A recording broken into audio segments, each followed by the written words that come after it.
Sheriff Daniel Whitaker was a man of integrity, a respected lawman in Rockford, Texas. For 15 years, he upheld justice, earning the trust of his community. But beyond the badge, he was a devoted husband to Rebecca and a loving father to their 2 children, Jake and Emily. Life was good, steady, predictable, and full of love. That all changed one ordinary Tuesday morning when Rebecca, out of sheer curiosity, suggested they take a home DNA test. She thought it would be fun to explore their ancestry, something harmless and interesting. Daniel didn't think much of it, so they sent in their samples and moved on with their daily lives. But when the results arrived weeks later, what seemed like a simple, playful idea turned their world upside down. Weeks later, the DNA test results arrived, and Rebecca eagerly opened them, scrolling through their family history. She smiled as she read about her ancestry, but then her expression shifted. Her brow furrowed, her breath hitched. Something wasn't right. "Danny," she hesitated, staring at the screen. "There's a problem." Curious, Daniel leaned over her shoulder, expecting to see some harmless mistake. But as his eyes scanned the results, his stomach turned to ice.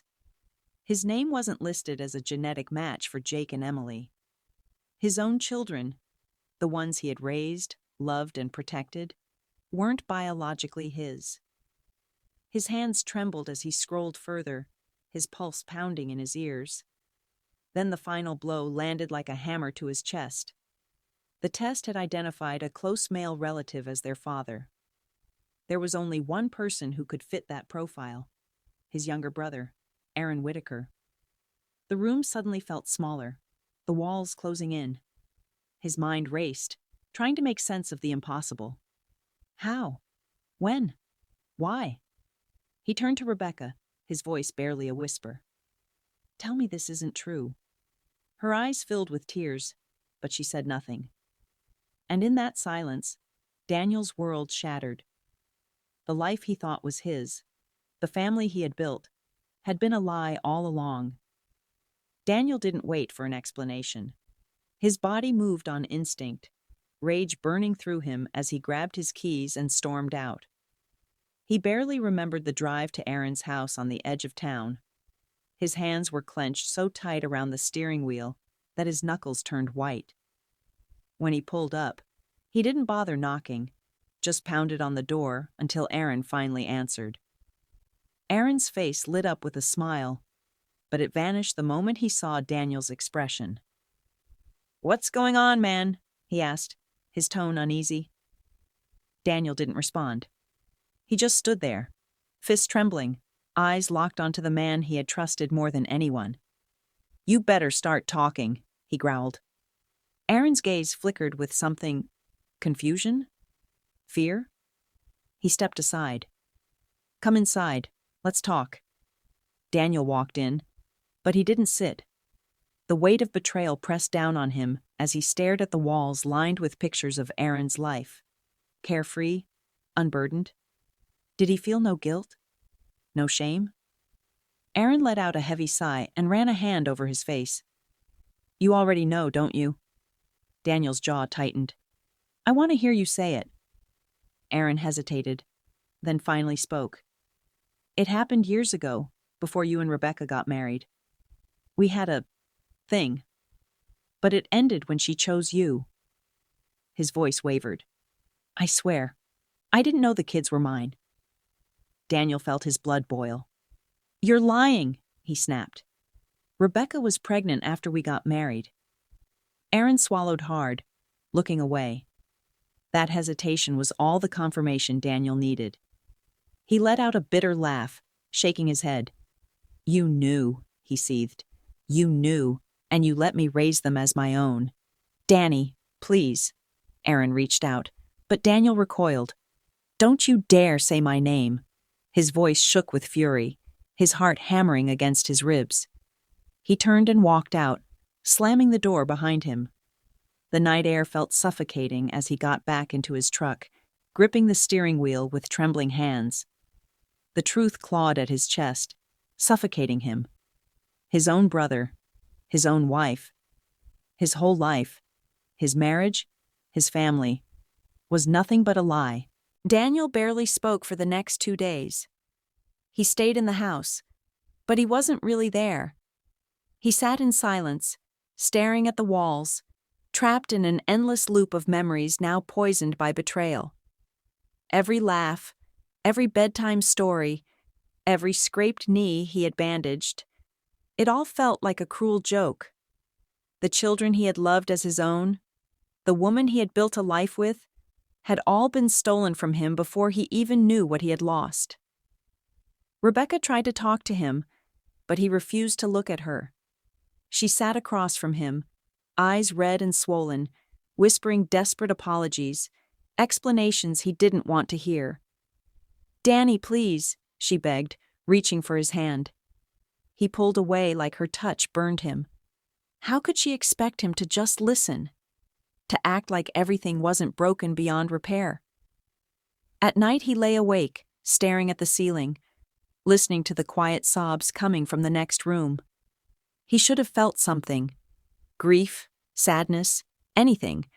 But all that was left inside him was anger. A deep, festering rage that grew stronger with each passing hour. By the third night, it became unbearable. The betrayal, the humiliation, the lies, they were all he could think about.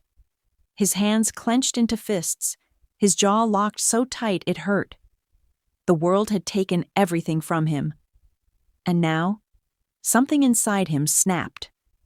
On the third night, Daniel couldn't take it anymore.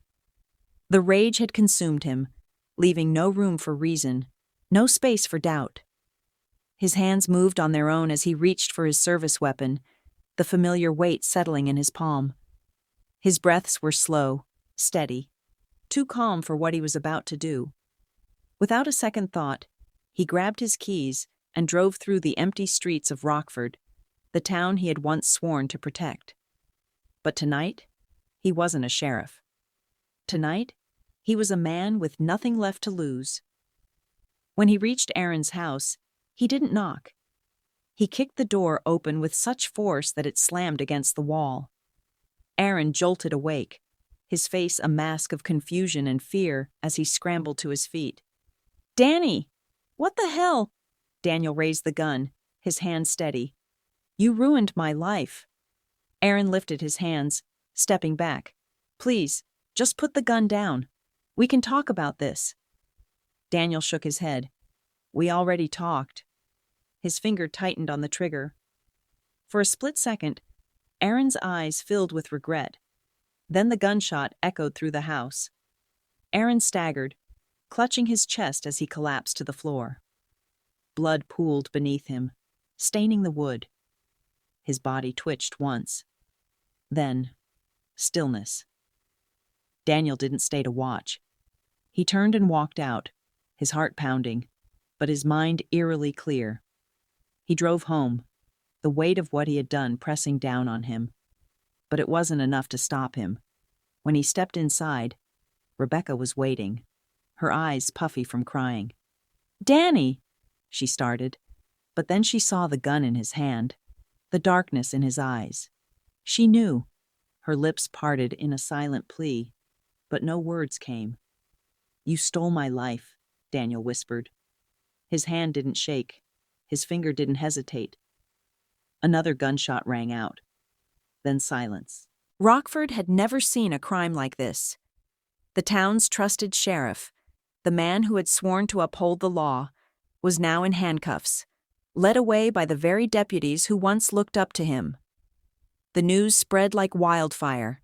Daniel Whitaker, the symbol of justice, had committed an unthinkable crime. People gathered outside the station, whispering in shock, struggling to make sense of it.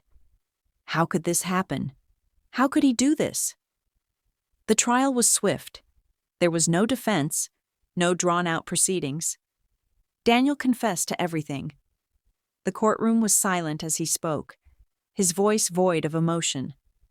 The judge, an old friend who had once admired him, looked at him with something almost like pity. But there was no room for mercy. The sentence came quickly: life in prison, no chance of parole. Now Daniel sat in a cold, gray cell, staring at the ceiling, listening to the distant sounds of inmates shouting down the halls. This was his reality now. Not the badge, not the family dinners, not the life he had built. Just this. But prison wasn't his real punishment. It was the faces of Jake and Emily that haunted him. They weren't his by blood, but they had been his in every way that mattered. He had taught Jake how to ride a bike, carried Emily on his shoulders when she was too tired to walk. He had been their father, and now, because of him, they had no one. No mother. No father. He had wanted justice, revenge. But in the end, all he had done was destroy the only thing that ever truly mattered. And now, all that remained was regret. Sheriff Daniel Whitaker was a man who had it all: respect, family, and a life built on duty and love. But one revelation shattered everything, leading him down a dark path of betrayal, rage, and irreversible choices. In the end, his pursuit of justice only left him with regret, locked away from the very children he once called his own. Now, the question remains, what would you have done in Daniel's shoes? Could there have been another way? Let us know your thoughts in the comments below. And if you found this story gripping, don't forget to like, share, and subscribe for more compelling stories. Thanks for watching.